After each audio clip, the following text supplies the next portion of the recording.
reaffirmed the strength of Pakistan-Egypt relations and our shared commitment to further enhancing bilateral cooperation across political, economic, defense, cultural, and people-to-people domains. We viewed and assessed the regional developments as of now with particular focus on the grave situation in Gaza. Pakistan appreciates Egypt's vital role in humanitarian support, mediation efforts, and diplomatic engagement to uphold the ceasefire and safeguard the rights of the Palestinian people. Our areas discussed included Jammu and Kashmir and Afghanistan, as well as cooperation at multilateral fora.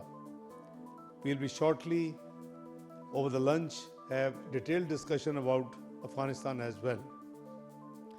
We agreed to work towards a more structured framework of cooperation and to explore new avenues of partnership.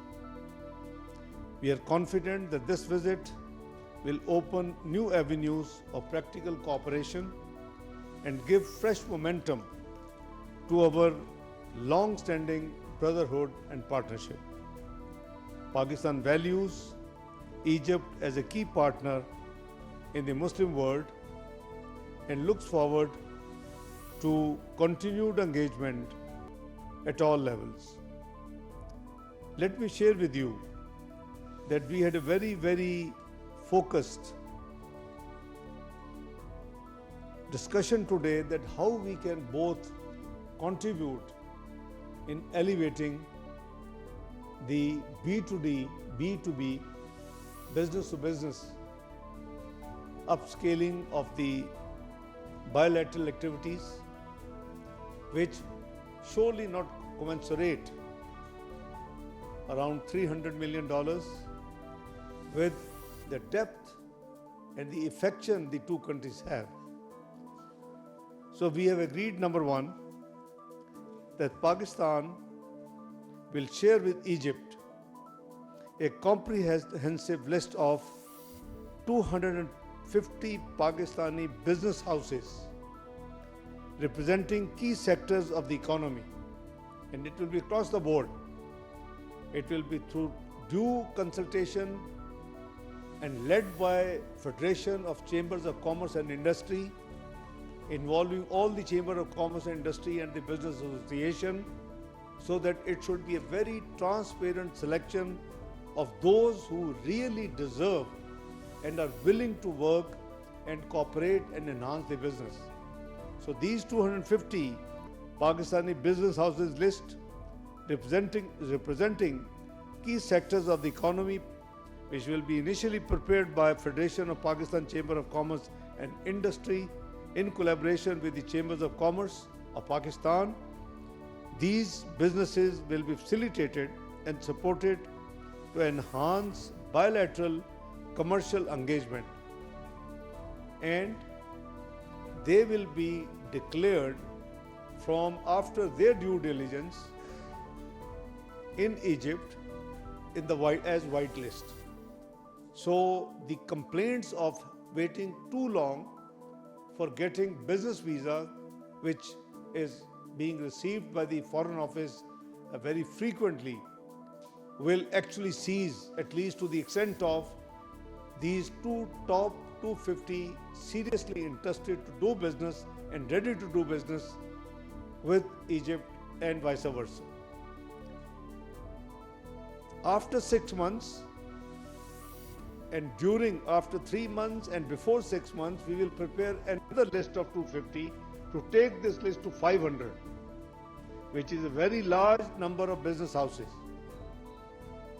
Same process, and my brother has agreed that they will also process that list, and that would again be added to the existing white list at that time from 250 to 500. I think it's a great system and mechanism we work together today. After that, a new Pakistan-Egypt Business Council will be established to institutionalize private sector cooperation and to promote mutually beneficial commercial partnership and B2B business promotion between Pakistan and Egypt.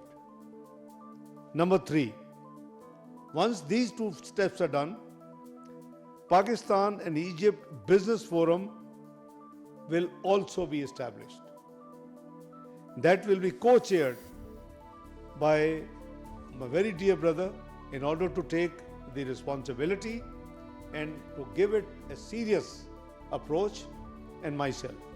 We have agreed that we will do for our countries this job, and it will be convened, its first meeting will be convened in Cairo in second quarter of 2026 to advance trade, investment and economic collaboration. Let me tell you with little embarrassment that since 2010, the Joint Ministerial Commission meeting between Pakistan and Egypt has not taken place. 15 years. So we have decided, and nor the bilateral political consultations. So we have decided that in the first quarter of 2026, the senior officials will hold bilateral political consultation. From my brother's side, he has nominated one of the assistant minister to head the Egypt delegation. It is due in Pakistan, and from Pakistan side, it will be the Foreign Secretary of Pakistan who will lead the bilateral political consultations.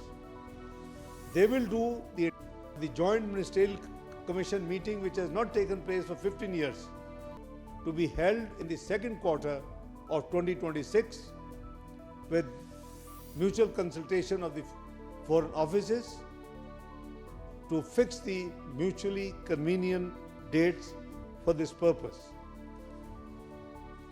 Let me also avail sincere thanks to my brother. He has been very generous and very kind to announce doubling of the scholarship for scholars of Pakistan who wish to study higher studies in Al-Azhar University. The scholarships would be doubled this year, and the main focus would be that under the Quran and Hadaya, the religious domain, while staying in the religious domain, Al-Azhar University carries courses how to eliminate terrorism. So these scholars and religious leaders who will avail these scholarships will get trained as per Quran, as per Sunnah, as per Hadaya, how to take on this menace rooted out of Pakistan, inshallah. So brother, I am most grateful for your visit. You've been very kind. We have been meeting frequently at UN, D8, in United Nations, in cognitive meetings. So we are almost meeting very frequently. I think at least this year we have met at least half a dozen times, if I'm not wrong. Yes. Alhamdulillah. Thank you so much. Over to my brother, His Excellency, Foreign Minister of Egypt. Well, thank you so much. Bismillah ar-Rahman ar-Rahim. My dear brother, Senator Muhammad Ishaq Dar, Deputy Prime Minister and the Minister of Foreign Affairs of Pakistan, esteemed members of the media, allow me at the outset to convey Egypt's sincere condolences and sympathies to the people and the government of Pakistan for the tragic loss of life and injuries caused by the recent terrorist attacks in Islamabad and in Peshawar. We stand in solidarity with Pakistan in the fight against violent extremism and terrorism. Ladies and gentlemen, dear brother, it's a true pleasure and a great honor to be in the brotherly Islamic Republic of Pakistan.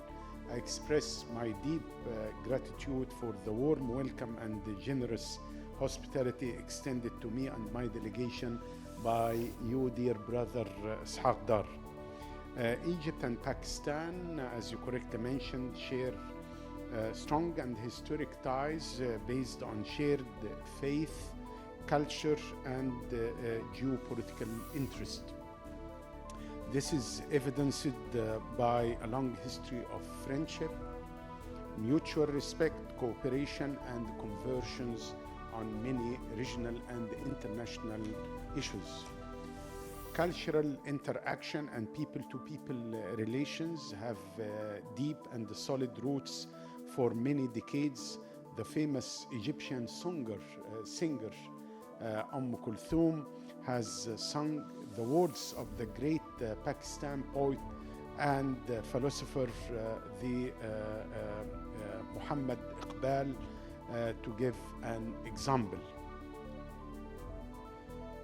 Bearing in mind those strong and historic ties, our extensive and constructive discussions today have focused on how to enhance partnership that exists between Egypt and Pakistan, and reaffirmed our commitment to further strengthen and deepening the bilateral cooperation across all areas, including political dialogue, economic partnerships, trade, investment, security and defense cooperation, and cultural and educational exchanges, in a way that reflect our shared values and delivers tangible benefits for our two nations.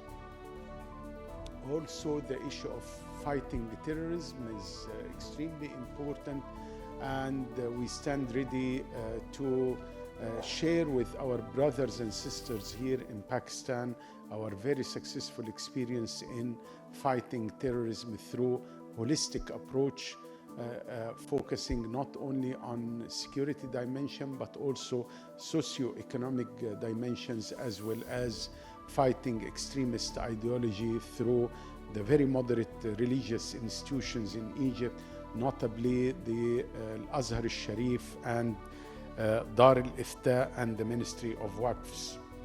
We have also exchanged views on current regional and international developments and emphasized the importance of peaceful resolution of conflicts, respect for sovereignty, and adherence to the principles of international law and UN Charter.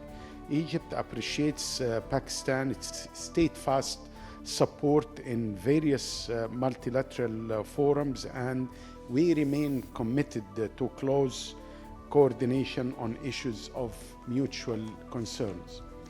Ladies and gentlemen, this visit comes upon instructions from President Abdel Fattah al-Sisi, and I would like to convey his best regards and wishes to His Excellency the President and His Excellency the Prime Minister Shahbaz Sharif.